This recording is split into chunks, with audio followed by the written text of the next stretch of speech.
Sa kinabuhi ko, simbahon ka. Sa kinabuhi ko, halaran ka.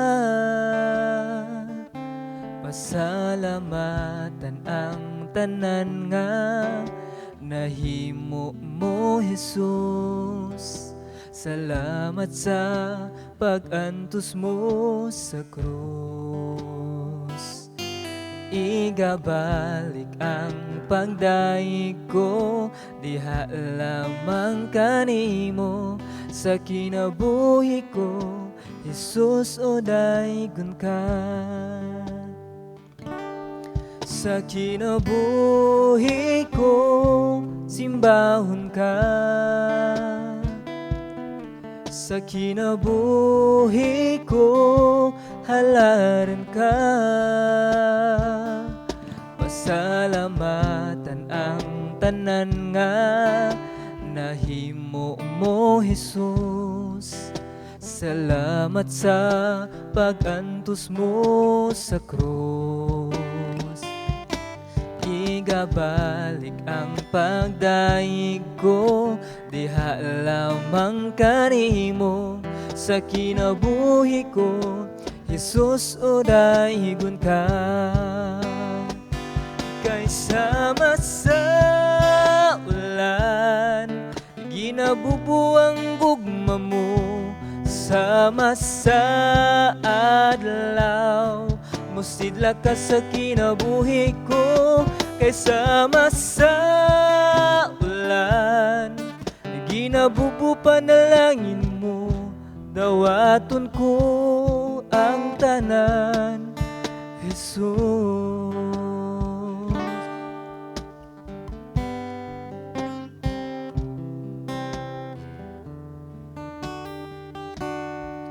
Sa kinabuhi ko, simbahon ka. Sa kinabuhi ko, halaran ka.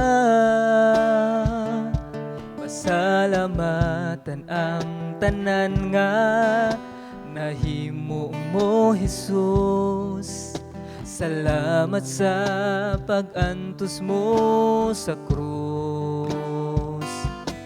Igabalik ang pagdaig ko, diha lamang kanimo. Sa kinabuhi ko, Jesus, o daygon ka. Kay sama sa ulan, ginabubuang gugma mo. Sama sa adlaw, musidla ka sa kinabuhi ko. Kay sama sa ulan, ginabubu panalangin mo. Dawaton ko ang tanan, Jesus. Kay sama sa ulan, ginabubuang gugma mo.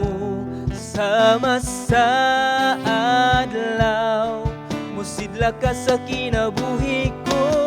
Kay sama sa ulan, ginabubuang panalangin mo. Dawaton ko ang tanan, Jesus. Dawaton ko ang tanan, Jesus. Dawaton ko ang tanan, Jesus.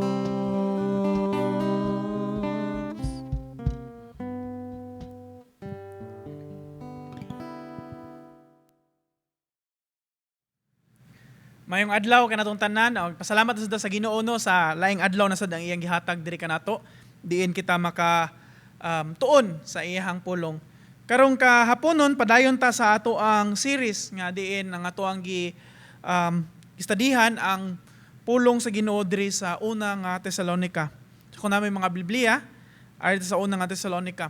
So kung nagtan-aw mo last week na ata sa verse 11 ug 12. Karon padayon ta diri sa kapitulo 13 kutob sa 18. Again, akong balikon sa unang Tesalonica 4:13 kutob sa 18. So akong basahon in Cebuano. Gayon diri ang pulong sa Ginoo sa unang Tesalonica. Mga igsuon, buot kami nga masayod kamo sa kamatuoran, mahitungod nga adtong nangamatay, na aron dili kamo maguol sama sa mga tao nga walay paglaom. Kita nagtuo nga si Jesus namatay ug nabanhaw. Busa, tungod kang Jesus, banhawon ug dadon sa Dios uban kaniya kadtong nangamatay nga nagtuo kang Jesus. 15. Ang pagtulon-an sa Ginoo nga gitudlo namo kaninyo mao kini. Kita nga buhi pa inigbalik sa Ginoo dili mag-una ni adtong nangamatay na.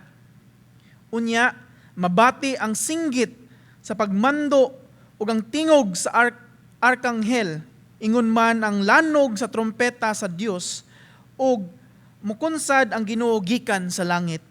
Mao'y unang pabanhaw kadtong nangamatay nga nagtuo kang Kristo.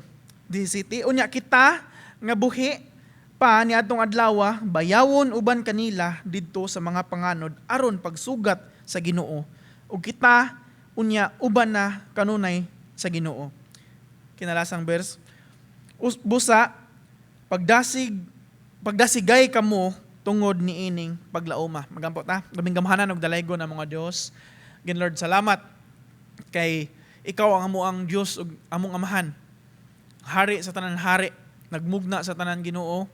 Din Lord nga nahigugma diri kanamo nga imong gipakita ang imong gugma dito sa imong paghatag sa imong bugtong anak nga si Jesucristo, ang iyang pagpakamatay ngadto sa cross, ang iyang pagkabanhaw ug ang iyang saad sa mga pagbalik diri Ginoo. Salamat Ginoo kay tungod ani na ami paglaom nga wala lamang kami nang buhi aning kalibutana nga walay padulngan, kundi Lord ikaw nag-andam ug dapit nga among padulngan Ginoo, ug muna among dako kayo nga paglaom nga samtang kami naghuwat nagkinabuhi aning kalibutana, naghuwat sa imong pagbalik. Salamat kaayo Ginoo ug hinawata Ginoo nga imong balang Espiritu Santo mo'y mag-uban kanamo din kami Lord sa among pagtuon karong kahaponon, karong adlaw Ginoo, nga hinawton ta Lord nga kani nga paagi Ginoo may maya imong buhing ngalan Ginoo.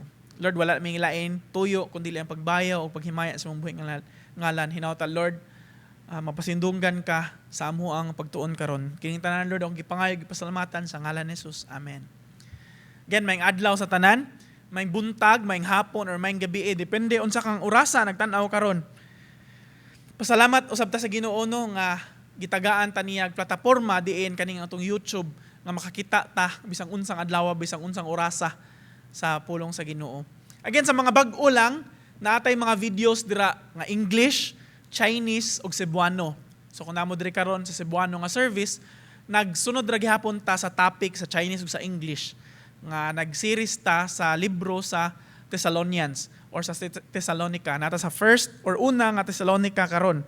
So mo nang atong pagatun-an karon. So last week naghisgot ta about sa verse or sa kapitulo 11 ug sa 12. So karon padayon ta sa 13 ug sa 18. Ang atong nahisgutan last week mahimong tang maayong ehemplo, di ba? So balik ta sa konteksto sa tibuok nga passage nga atong gibasa gikan sa 1 kutob sa kaning 18. Ang giingon dito ni Apostol Pablo sa mga tao dito sa Thessalonica nga ang atong kinabuhi dapat makahimaya sa Ginoo. Unya usa ka paagi ani sa atong paghimaya diha sa Ginoo mao ang pagkinabuhi nga sakto, tarong pagkinabuhi paglakaw nga balaan, dili ingon nga kaya nato tungod sa gibuhat sa Ginoo sa atoa. Unya ingon siya maghigugmaay ta. Unya niingon siya nga dapat ang atoang pagkinabuhi mahimong maayong ehemplo sa ubang tao. So karon padayon ta ug karon naghisgot si Apostol Pablo sa paglaom. Mo niya nga atoang uluhan karong ka adlaw, ang paglaom diha sa Dios. Akong balikon, paglaom diha sa Ginoo or paglaom diha sa Dios. Nakasinati ba ka nga murag wala na kay paglaom or wala na kay padulngan or maybe na kay problema or na ba kay utang, financial ba na, physical, mental, or na hospital or unsa or na ba kay kailang ang hospital nga tan-aw nimo wala na paglaom nga murag down or murag ubos na jud kayo ang imuhang paglantaw sa kinabuhi. Nga murag wala na jud kay kapadulngan. Usahay maabot ta sa punto nga inana no. ug sama sa simbahan sa Thessalonica naabot sila sa punto na nganuman kay sila didto nagkasinati sila persecution so sa atong gidiscuss pa sa mga niagi pa nga Domingo. Nakasinati sila persecution og nya ang nakapait pa kay dili lang gilitis sila or gilutos sila nga gipasakitan sila naiuban nila nga mga kaigsuonan membro silang pamilya or membro silang simbahan nga matay gyud tungod ani isod sila nga sa lugar diin kuhaon sila or kanon sila sa leon or pustaan sila sa mga tao, binuangan sila, batuon sila, tanan na lang buhaton tungod silang pagtuo diha ni Kristo. So man si Apostol Pablo sa iyang mga suwat sa mga kasimbahanan sa iyang letter, iya ginang ipahinumdom ang paglaom diha sa Ginoo. Usa ni sa pahinumdom ni Apostol Pablo nga ang katawhan nga naa na diha or nagtuo or magtutuo ni Jesucristo na atay paglaom diha sa Ginoo, unsa man atong masinati aning kalibutana. Excuse me. So naitulo ka butang nga akong ganahan atong studihan karong ka adlaw. Ang una, ang pagkabanhaw sa mga nangamatay mo ni mga butang nganong magdala man siya paglaom nato. Ikaduha, kita mga buhi sa dihang mobalik ang Ginoo nganong magdala man siya paglaom nato. Unya, kinalasan ang pagbalik sa Ginoo. Again, ang context ani, ang gisulti ni Apostol Pablo mobalik si Jesucristo. Nganong maghatag man ni siya paglaom nato. Og iyang gihatag og rason nga tungod ka ang mga nangamatay, mabanhaw og kita nga buhi pa mabayaw mo uban kaniya og musugat ta niya sa panganod sa pagbalik sa Ginoo. So muna ang paglaom nga gihatag ni Apostol Pablo. So ato ning uting kayon og ato ning kauton og laom nga nganong nakaingon man si Apostol Pablo nga mao ni atong paglaom diha sa Ginoo. Again, ganina nangutan ako of naabot mo sa punto sa imong kinabuhi nga lisod na jud kayo kana murag wa na kay paglaom ba. Kaning sa simbahan sa Thessalonica mo ni ilang gibati. Si Apostol Pablo nagpahinumdom nila nga ang Ginoo mobalik. Kung ikaw dugay na nga magtotoo diya sa Ginoo or bago pa lang atong paglaom wala na aning kalibutan na. Kasagaran sa agad sa mga katauhan sama nako. Nagtuo ko nga atong paglaom mga atong security na aning kalibutan na. Like for example, mukita kog dako og kwarta para masecure akong kinabuhi, masecure akong pamilya. Makapalit ko sa akong gusto, na ako'y panimalay, na ako'y sakyanan, mapaskwila na ako kong anak, mahatag na akong gusto sa akong asawa. So ina na, murag, kasagaran sa atong mentalidad, o atong panghuna-huna, nga ang security nato naa sa butang aning kalibutan na. Basin ang uban, lahi ang ilang security. Basin ma-feel nila nga secure sila, nga na sila kauban. Nga maminyo sila, na sila kauban. Or basin ang uban, ang security nila ay lang health. Nga, okay lang, di lang ko masakit, mo na mo invest, tag maayo. Ani, walay sayop ang mga butanga. Pero kung nagtanaw ta, or ang ato ang paglaom, diha na to gibutang ani mga butanga, diha na nasipyat. Kaya nga naman, kaya ang atong paglaom na diha sa Ginoo, labi na gyud sa dihang nailhan na nato si Jesucristo.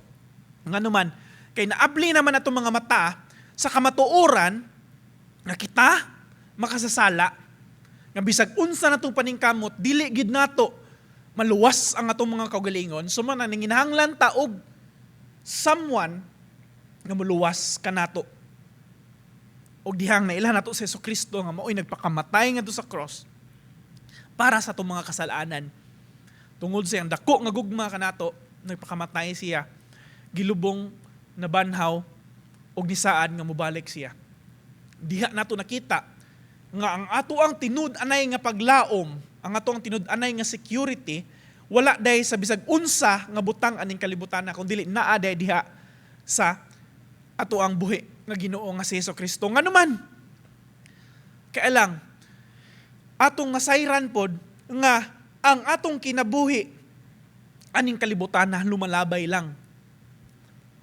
Atong nasayran nga wala joy kanang gitawag nila walay forever aning kalibutan na bisag atong mga kinabuhi.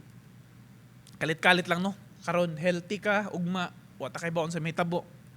Madisgrasya, naalay mo kalit nga na kayo sakit. Inana, di sa kay nga simba ko palayo kay di man di to matagnaan, di ba? Ang umaabot. So manang wala gid tay kasiguraduan sa umaabot. Munang lisod kayo kung ibutang ato itong paglaom sa mga butang anihing kalibutan na. Kay, wala may kasiguraduan. No, natay kaila. Nga, himsog, okay pa kayo, healthy living. Pero na-disgrasya, patay. Di sa kakaingon nga, ay palayo, simba ko palayo. Again, di mo siya kay bao sa atong padulngan. Diba? So manang lisod dyan kay butang na itong paglaom sa butang or sa aning kalibutan na or sa ato ang kinabuhi karon diri. So muna ang Ginoo naghatag siya og paglaom. Excuse. Naghatag siya og paglaom nato pinaagi ni Hesukristo sa dihang namatay si Hesukristo ngadto sa cross ato makita diri sa bersikulo 14 ningon dira kita nagtuo nga si Jesus namatay og nabanhaw busa tungod kang Jesus banhawon og dad-on sa Dios uban kaniya kadtong nangamatay nga nagtuo kang Jesus. Again, ang context sa Thessalonica, gipang persecute sila dito atong nga time, gipang kulata, gipamatay ang uban nila. So luoy kayo naguol ang mga nabinlan, no? Pero ningon si Apostol Pablo, di mabalaka nga naman kay tungod si Jesucristo na banhaw ug unsa iyang giingon sa iyang pulong nahitabo. So kung moingon siya nga mabanhaw ta uban kaniya, matinuod pod, mabanhaw pod katong mga nangamatay. Sa bersikulo 13 nag-ingon dira, mga igsoon bot kami nga masayod kamo sa kamatuoran, may tungod nga atong nangamatay, na aron dili kamo maguol sama sa mga tao nga walay paglaom. Nagpasabot lamang nga ikaw ug ako dili ta exempted nga di maguol. Maguol gyud ta. Kung natay utang, maguol ta. Kung makawatan ta, maguol ta. Kung masunugan ta, maguol ta. Or bisag unsa nga butang nga tanaw nato kawalan sa ato syempre maguol gyud ta. Labi na gyud sa ato ang mga hinigugma sa kinabuhi. Ato membro sa pamilya, kung mawagtang ni sila, syempre maguol ta. Ug mo na initabo sa simbahan sa Thessalonica, nangamatay ilang mga suguol kayo sila. Pero ningon si Apostol Pablo, maguol ta. Pero ang atuang kaguol, dili sama sa uban nga wala nito ni Jesucristo, nga naman kay naay paglaom. Muntra nganong na may paglaom? Ug mong ningon si Apostol Pablo, kay katong mga nangamatay, mabanhaw to sila. Pasabot, mabuhi to sila. Uban ni Jesucristo. So munang unang nga paglaom, ang mga nangamatay, mabanhaw. Itawag na resurrection of the dead. Ang mga nangamatay, mabanhaw, tungod kay nabanhaw si Jesucristo. Pasabot, ang kamatayon, walay padaog diha ni Jesucristo. Kung pagra, nanay victory sa kamatayon tungod sa gibuhat ni Jesucristo. Nga nagtuotang ang kamatayon mo na nang end sa tanan. Pero dihang nabanhaw si Jesucristo, gipakita lamang nga mas gamhanan ang Ginoo nato nga si Jesucristo kaysa kamatayon. Nga ang kamatayon dili makapugong sa iyang mga plano. So kung ningon si Jesucristo nga sama sa iyang pagbanhaw, kita banhawon pud ta niya, mabanhaw pud ta. So mutong katong mga nangamatay or naguna na, di ta maguol nga naman or maguol ta pero naagyapon ti paglaom, di ba? Kung maadto ka sa mga funeral service or madutag mga haya, syempre maguol gyud ta. Nga naman gibiyaan man ta. Pero ang atong kaguol ningon sa Apostol Pablo, dili sama sa mga tao nga way paglaom nga naman. Kay sila di man sila secure. Ang mga namatay mingon sila, ambot asa nakahato. Pero kung kita pangutan asa naman to imong igsoon, asa naman to imong inahan. Kita kay bawta nga kato ni tuo ni Jesus Christ or ni dawat ni Jesucristo isip na Ginoo mangluluwas, pasabot natoy paglaom. Nga naato uban ni Jesucristo or mabanhaw to sa umaabot nga pagbalik ni Jesucristo. Ikaduha nga butang ang kita ang mga buhi, no? Kung lang grasyahan ta nga di na ta makasinati og physical death or kamatayon nga mabulag ato ang espirituhanon o atong physical nga lawas, mubalik na si Jesucristo, unsa may mahitabo nato mo ning gingon ni Apostol Pablo. sa verse 15. Ang pagtulunan sa Ginoo nga gitudlo kanamo kaninyo mao kini. So gingon ni Apostol Pablo, dili ni ako mua ha, gikan ni sa Ginoo mao niya tinud-an. Kita nga buhi pa man si Apostol Pablo atong time ha. Inigbalik sa Ginoo dili mag-una ni adtong nangamatay na. Unya, ambak sa verse 17 ingon siya, unya kita nga buhi pa ni adtong adlaw sa pagbalik sa Ginoo, bayawon uban kanila didto sa mga panganod aron pagsugat sa Ginoo ug kita unya uban na kanunay sa Ginoo. So pasabot kita nga mga buhi pa nga wala pa namatay, kung maabot ang time grasyanta sa Ginoo nga mobalik na siya, uban ta sa Ginoo or moabot bayawon ta nga do sa panganod ug ginamo nilang gitawag sa theological term pa nga rapture. No? Uso og sikat kayo na nga mawag nang lagkalit gibayaw na dito sa langit ug uban dito sa Ginoo. So usa lang ni nagpasabot nga naghatag ni siya paglaom nga naman kay dili lang katong mga nangamatay nga nag-una kanato nga mag-uban sa Ginoo kundi kita sad mismo sa dihang nituo ta diha ni Jesucristo naatay security nga moadto mag-uban kita sa Ginoo. Ingon siya diri sa verse 17, unya uban na kanunay sa Ginoo. Ingon uban na kanunay sa Ginoo.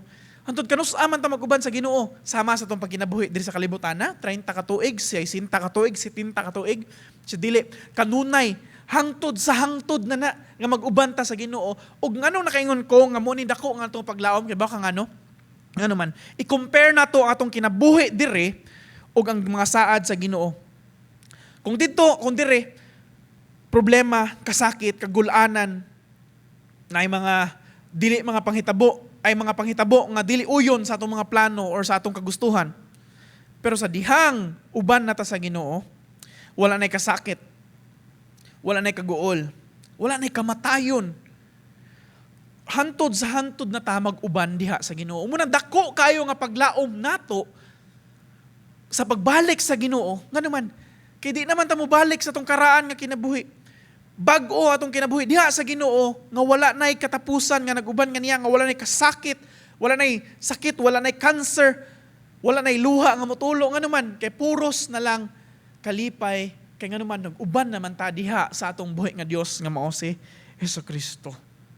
Di ba nindot kayo nga paglaom nga pagtulunan nga atong paglantawon nga bisang unsa nga problema ning kalibutan na bisan pa magibiyaan ta sa atong mga hinigugma o nag-una na sila nga matay sa paghuna-huna pa lang nga sila di ay dili magpadbilin nga kamatay mabanhaw sila uban sa Ginoo ug kita mismo sad buhi or patay sa pagbalik sa Ginoo uban sad sa Ginoo hangtod sa hangtod. Di ba nindot kayo nga paglaom mo nang ningon si Apostol Pablo nga dili ta sama sa uban nga ang atong kaguol walay paglaom. Ingon man si Apostol Pablo maguol man ta pero naay paglaom ang atong kaguol.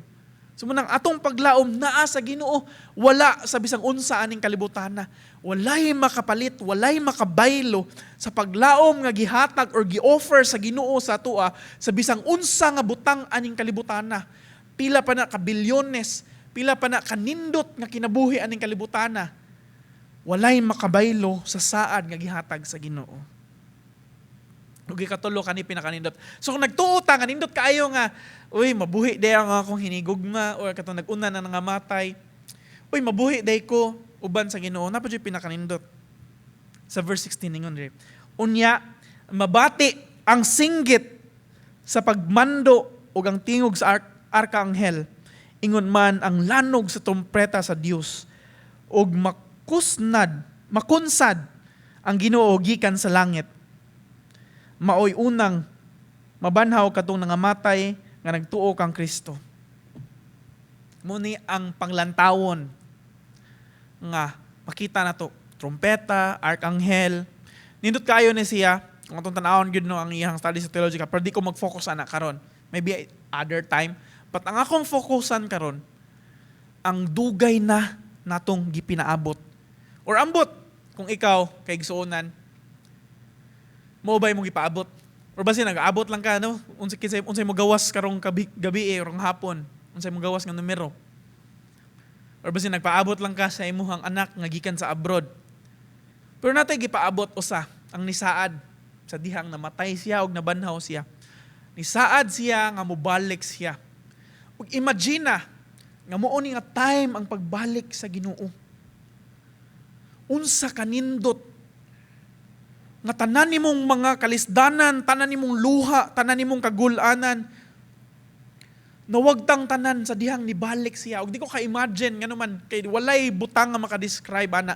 Kay I believe personally nga ang atoang bation anang taima sa pagbalik ni Jesus Christ, wala pa na nato na sinati nga kalipay aning kalibutan na. So muna atong i-look forward mo atong tan-awon or atong pagahuwaton nga time. Unsa man jud atong bation, unsa jud kalipay, unsa nga grabe nga kalipay nga ato ang so, unsa no atong ma-describe hunahunaan na lang unsa ang pinakalipay nimo nga adlaw. Unsa to nga time. Hunahuna mas grabe pa ana ang pagbalik ni Jesucristo. Makita na nato siya ang iyang mga saad na ana. Wala nay kasakit, wala nay luha, wala nay utang, wa nay kahadlok sa atong mga sakit, kung nabatay cancer or unsa ba na dira. Naana si Jesucristo sa tubangan. O grabe kaayo, kahimaya ana nga adlaw. Nga, again, di na ko ma-describe, kaya nga naman, wa pa dyan nakasinati ana nga time. Pero, imagine na lang nato, kung unsa ka grabe, unsa ka nindot ana nga time. Sama sa usa ka bata, kay dumdum ko sa ako asaw na, nag-skwela ko og kinder to diri sa Lahog Christian School. Si Papa ug si Mama busy man kay na sila permente. So ang akong klase sa una alas 7 kutob alas 9 or City alas 10 as 8 alas 10 ang nana nga mga oras nalimot nako. Bis nana buntaggon man ko. So nay hapon nun. So ang may tabo ana kay tungod sa kabisi nila Mama ug Papa. Sud na ko sa buntag ihatod ko ni Papa. Inig kaod to mo balik si Papa magdagpagkaon mangaon mi sa eskwelahan niya akong biyaan og balik. Hantod maghuwat ko nga ma-out sila alas 5, si Mama mo out, kuhaon ni Papa, hantod maabot sila sa among eskwelahan alas 6. Ug mo na nga time nga makauli na ko. But imagine ang akong bation na to nga time nga magsigig huwat in town. Namuhi na lang ang akong mga hapon nun nga ang akong mga hapon nun nga amigo. Gikuha na lang sila sa ginikanan. Ako na lang isang taon dito nagduwa-duwa sa monkey bar nga nana. Pero sa dihang maabot akong Papa magdagandagan gigo. Lipay ko nga naana og nibalik na akong Papa. The same sad no sa daghan ko experience nga nang gibiyaan ko. Biyaan sa gusto kong Papa ug Mama dito sa balay sa akong lula sa una. Ingon ako Mama, wa mo ko kay numdum ani bata pa man ko. Ingon daw ako Mama, magdayon taon ko sa akong putos. Nga sud ako sa nina, sa akong mga akong baon maghuwat sa gate in town. Kay maabot na law sila. Inana. So murag inana nga picture ba ganahan ako nga picture nga kita mga Kristohanon sa kalisod sa kinabuhi nga atong nasinati ang kalibutan. Murtag usa ka bata ba nga naghuwat sa atong inahan ug amahan nga kuhaon na ta. Badihang sa dihang maabot na ang Ginoo. Mo na ang time nga sa kadugay natong pinaabot sa tanan natong nasugatan aning kalibutan na kasakit or kaunsa pa man. Naabot na gid ang time nga na si Jesucristo. Ang iyang saad na ana. Tanan kasakit, tanan luha wala na. Ug nindot kaayo nga time nga din atong makita, ma-imagine lang nato nga time nga nariyang nanandira sa Kristo. Maybe makaingon kita sa itong mga kaila, giingnan ka, tinuod lagi ako mga pagtuoy, mo pa akong kikatawan sa una, nga giingnan ka nga tinuod akong Ginoo. Or maybe matubag na mga pangutana nga dugay na kayo, nga nasa itong kasing-kasing, nga nasa itong hunahuna, nga Lord, nga nung nag-una maning, nga nung maning gikuha, inana. Pero atong makita dito, nariyon yun, dili lang ang Ginoo, nga atong makita na to, atong mga kaila, nga nag-una na, nga nangamatay na, ug nindot kayo, nga mura siya reunion ba? Di ba exciting kayo nga time nga diha. So di lang ang nangamatay, di lang ang para sa mga buhi, kundi ang grand nga pagbalik sa Ginoo mo atong gitinguha, managhatag na tog paglaom. So pangutana, ikaw ug ako nga mga Kristohanon nganong naman tay paglaom? Ganyan pagtubag suma sa gingon sa pulong sa Ginoo diri sa Tesalonica. Dili tungod sa mga butang nga atong nasinati ang kalibutan na nagkalisod man ta. Nipadayon man ta. Pero natay paglaom tungod kay ang Ginoo mobalik. Ug ang siyang pagbalik mao ang time dugay na nato paabot. Hinaut unta nga sama sa simbahan sa Tesalonica manahatagan ta og paglaom. Ang Ginoo mo balik. Huwat to na to niya. O sa dihang naghuwat ta sa pagbalik sa Ginoo, padayon ta, dili lang sa pagkinabuhi sa atong kinabuhi, kundi sa paghimaya sa Ginoo, sa pag-serve niya, kung asa man tagibutang sa Ginoo, sa trabahoan man, sa simbahan, sa eskwelahan, o sa bisang asa, nganuman, kay naglao man ta nga mobalik ang Ginoo. Hinaot ta kay suunan, kung asa ka karon naglingkod, ibutang si muna na og sa kasing-kasing nga natay paglaom. Tungod sa gibuhat ni Jesucristo sa iyang pagkamatay dito sa cross, ug nisaad siya nga mabalik siya. Hinaot ta nga muna atong gitinguha ang pagbalik sa Ginoo. Magampo ta. Labing gamahanan og dalaygo na mga Dios. Salamat Lord.